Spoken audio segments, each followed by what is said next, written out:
तो दोस्तों इंडिगो यानी कि इंटर ग्लोब एविएशन ने अपने Q2 के नंबर को डिस्प्ले किया है। तो चलिए देखते हैं क्या है Q2 के नंबर्स के अंदर डाटा मिलियंस में। मैं आपको क्रूज में बता रहा हूँ।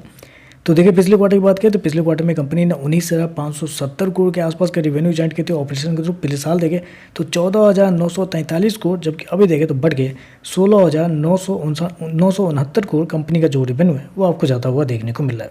तो साल दर साल कंपनी के रेवेन्यू के अंदर लगभग बोल सकते हैं आप कि 15% के आसपास की तेजी है कंपनी के रेवेन्यू के अंदर।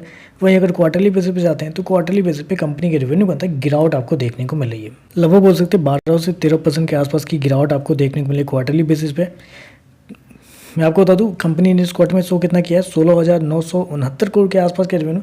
जबकि मेरे पास बहुत सारे ब्रोकर्स हाउस की रिपोर्ट है जिसमें से कुछ बड़े नाम जो है वो मैं आपको बताता हूँ।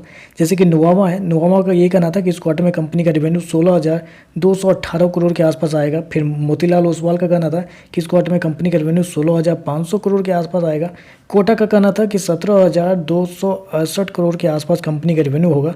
और फिर अंत में देखें तो प्रभुदास लीलाधर जो है उनका कहना था कि 16,610 करोड़ के आसपास कंपनी का रेवेन्यू आपको आता हुआ देखने को मिला। तो हर किसी का यही कहना था कि इस क्वार्टर में कंपनी का जो रेवेन्यू है लगभग 16,500 करोड़ के आसपास आता हुआ देखने को मिलेगा। आप कह सकते हैं कंपनी का जो रेवेन्यू है वो इनलाइन कर सकते हैं या थोड़ा सा बेहतर कंपनी का रेवेन्यू आपको देखने को मिल रहा है। चलिए कंपनी खर्चे क्या वो देख लेते हैं।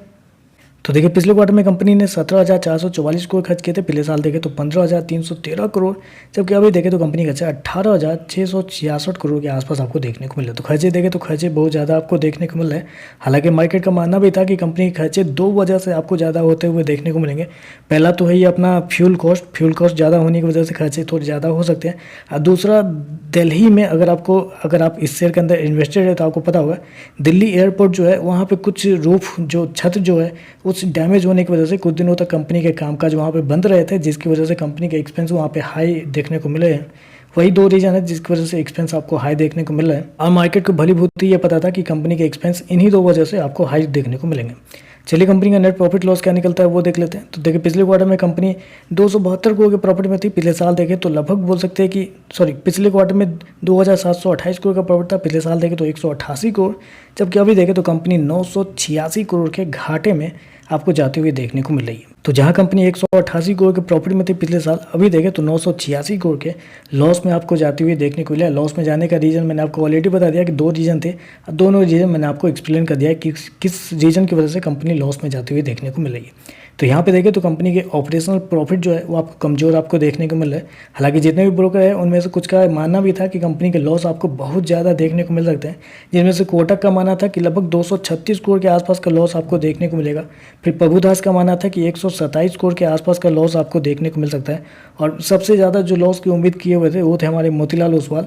उनका ये कहना था कि लगभग 700 करोड़ के आसपास कंपनी का जो लॉस है वो आपको आता हुआ देखने को मिलेगा। आप कह सकते हैं जितना मार्केट हाईएस्ट लॉस लेके उम्मीद बैठा हुआ था कि इतना के आसपास का लॉस आ सकता है, उससे भी ज़्यादा कंपनी का जो लॉस है वो आपको आता हुआ देखने को मिल रहा है। ईपीएस की बात करें पिछले क्वार्टर में 70 रुपये, पिछले साल 5 रुपये के आसपास, अभी देखें तो 25 रुपये माइनस का आपको देखने को मिला। तो ओवरऑल अगर देखा जाए रेवेन्यू इनलाइन है, लेकिन लॉस अगर देखा जाए तो मार्केट की जो उम्मीद थी कंपनी के लॉस को लेकर उससे थोड़ी ज़्यादा आपको देखने को मिल रहा है। तो चलिए बस आज के लिए बस इतना ही। वीडियो पसंद आए तो लाइक कीजिएगा, साथ में साथ चैनल को सब्सक्राइब जरूर कीजिएगा। धन्यवाद।